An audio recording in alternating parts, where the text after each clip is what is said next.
کیا تم میں کوئی بھی شائستہ آدمی نہیں؟ وہ بولے تم کو معلوم ہے کہ تمہاری ان بیٹیوں کی ہمیں کچھ حاجت نہیں، اور جو ہماری غرض ہے اسے تم خوب جانتے ہو۔ لوط نے کہا اے کاش مجھ میں تمہارے مقابلے کی طاقت ہوتی، یا میں کسی مضبوط قلعے میں پناہ لے لیتا۔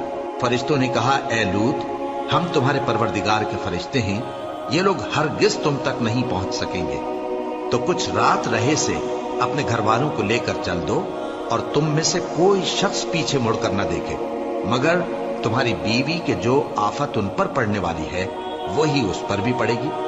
ان کے عذاب کے وعدے کا وقت صبح ہے، اور کیا صبح کچھ دور ہے؟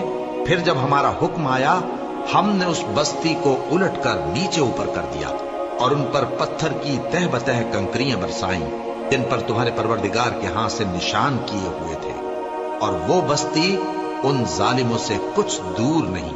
اور مدین کی طرف ان کے بھائی شعیب کو بھیجا، تو انہوں نے کہا کہ اے قوم اللہ ہی کی عبادت کرو کہ اس کے سوا تمہارا کوئی معبود نہیں، اور ناپ اور تول میں کمی نہ کیا کرو، میں تو تم کو آسودہ حال دیکھتا ہوں، اور اگر تم ایمان نہ لاؤ گے تو مجھے تمہارے بارے میں ایک ایسے دن کے عذاب کا خوف ہے جو تم کو گھیر کر رہے گا۔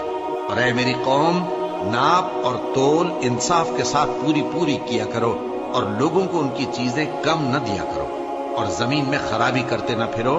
اگر تم کو میرے کہنے کا یقین ہو تو اللہ کا دیا ہوا نفع ہی تمہارے لیے بہتر ہے، اور میں تمہارا نگہبان نہیں ہوں۔ انہوں نے کہا اے شعیب کیا تمہاری نماز تمہیں یہ سکھاتی ہے کہ جن کو ہمارے باپ دادا پوجتے آئے ہیں ہم ان کو ترک کر دیں، یا اپنے مال میں تصرف کرنا چاہیں تو نہ کریں؟ تم تو بڑے نرم دل اور بڑے سیدھے ہو۔ انہوں نے کہا کہ اے قوم دیکھو تو اگر میں اپنے پروردگار کی طرف سے دلیل روشن پر ہوں، اور اس نے اپنے ہاں سے مجھے نیک روزی دی ہو، تو کیا میں اپنا فرض ادا نہ کروں؟ اور میں نہیں چاہتا کہ جس بات سے میں تمہیں منع کروں خود اس کو کرنے لگوں۔ میں تو جہاں تک مجھ سے ہو سکے تمہارے معاملات کی اصلاح چاہتا ہوں، اور اس بارے میں مجھے توفیق کا ملنا اللہ ہی کے فضل سے ہے۔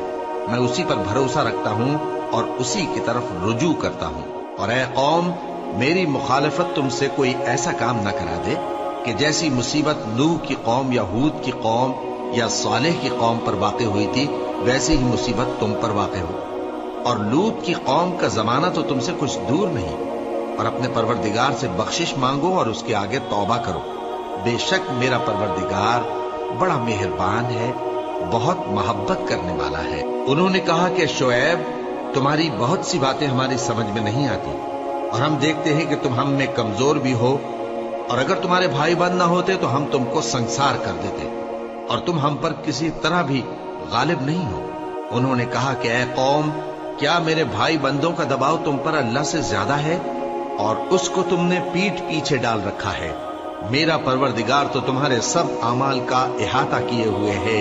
اور اے قوم تم اپنی جگہ کام کیے جاؤ، میں اپنی جگہ کام کیے جاتا ہوں، تم کو ان قریب معلوم ہو جائے گا کہ رسوا کرنے والا عذاب کس پر آتا ہے اور جھوٹا کون ہے۔ اور تم بھی انتظار کرو، میں بھی تمہارے ساتھ انتظار کرتا ہوں۔ اور جب ہمارا حکم آ پہنچا تو ہم نے شعیب کو اور جو لوگ ان کے ساتھ ایمان لائے تھے ان کو تو اپنی رحمت سے بچا لیا، اور جو ظالم تھے ان کو چنگھاڑ نے آ دبوچا، تو وہ اپنے گھروں میں اوندھے پڑے رہ گئے، گویا ان میں کبھی بسے ہی نہ تھے۔ سن رکھو کہ مدین پر ویسی ہی پھٹکار ہے جیسی سمود پر پھٹکار تھی، اور ہم نے موسیٰ کو اپنی نشانیاں اور دلیل روشن دے کر بھیجا فرعون اور اس کے سرداروں کی طرف، تو وہ فرعون ہی کے حکم پر چلتے رہے۔